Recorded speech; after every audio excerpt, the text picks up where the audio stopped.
champion of the world, introducing Luis Pantera Neri. Naoya Monster. Hello guys, welcome back to our channel Winsworld TV. So ilang linggo na lang at mangyayari na ang paghaharap ng dalawang pinakabigating sagupaan sa pagitan ng current undisputed bantamweight world champion na sina Naoya Inoue aka the Japanese Monster at former world champion Luis Neri. Siguro alam naman ng karamihan na nitong Marso lang nagkita at nagkaharap na itong sina Naoya Inoue at Luis Neri. Dito palang nagkasukatan na sila ng enerhiya kung kakayanin ba nila ang bawat isa na mapatamba o matapos lang sa maikling oras ang kanilang laban.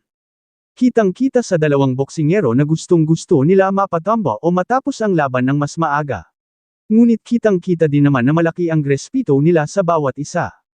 Ayon naman dito sa latest interview na tila bumabanat si Luis Neri ng mga trash talk kontra sa halimaw ng Japan na si Naoya Inoue.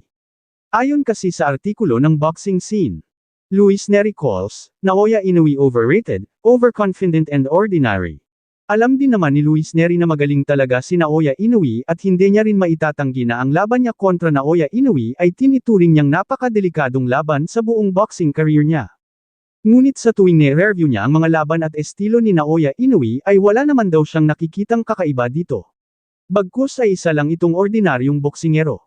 Inoue is a very good fighter and this is the biggest fight of my career. 4 titles are on the line. Neri told Boxing Scene in a interview through a Spanish translator. But seen his fights and I think he's overrated. I think he's an ordinary fighter or at least that's how it happens to me. I'm going there looking for the knockout, I'm not going to Japan for a decision. Ayon kay Luis Neri ay sisiguraduhin niya na ma-knockout niya talaga itong halimaw ng Japan. Dahil hindi daw siya papayag na matalo lang siya. Bukod dyan ay sisiguraduhin ni Luis Neri na papatulugan itong halimaw ng Japan na si Naoya Inoue. Ipapakita niya sa buong mundo kung gaano kalakas ang mga Mexican boxer.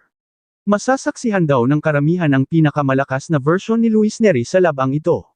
Ngunit meron namang raceback na reaksyon ng ating angas ng Pinas na si John Riel Casimero tungkol sa sinabi ni Luis Neri. Ayon kay John Riel Casimero ay lilipad na naman ang ulo ni Luis Neri. Lilipad na naman ang ulo ni Neri. Matik yat, just 2 words lang yan guys. I think guys, magtitingning na mabuti si Luis Neri. Dumako naman tayo sa iba pang mga balita. Kaya naman pala hindi matuloy-tuloy ang laban ni John Riel Casimero, aka Angas ng Pinas Cuadro Alas kontra Naoya Inoue, aka The Monster, dahil may dapat palang pagdaanan labanan itong si John Riel Casimero, para makatawid siya patungo sa halimaw ng Japan bago niya ito makalaban. Dahil nakalatag at nakahilera pala itong mga fighter ng Japan sa bantamweight na dapat niyang labanan. Atin po matatamdaan na 2 hapon na ang kanyang nakalaban, ito nga ay sina Akaho at Uguni, na halos puro controversial issue ang resulta sa mga naging laban niya dito.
Bukod sa dalawang Hapon na si Akaho at Uguni, ay may nakaabang pa na makakalaban ni John Riel Casimero.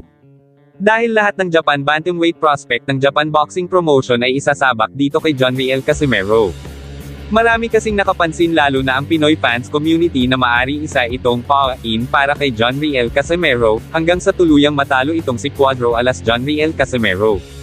Habang kinakalaban kasi ni Casimero, ang mga Japanese fighter ay ito rin ang pagkakataon ni Naoya Inoue, na pag-aralan ang galawan niya para madali na sa kanya talunin itong angas ng Pinas Cuadro alas John Riel Casimero, at dahil kasi dito ay makikita at mapag-aralan ng Japan Boxing Promotion at Team Inoue, ang tunay na galawan at estilo ni John Riel Casimero bago nila isabak ang kanilang pambato na si Naoya Inoue, aka The Monster.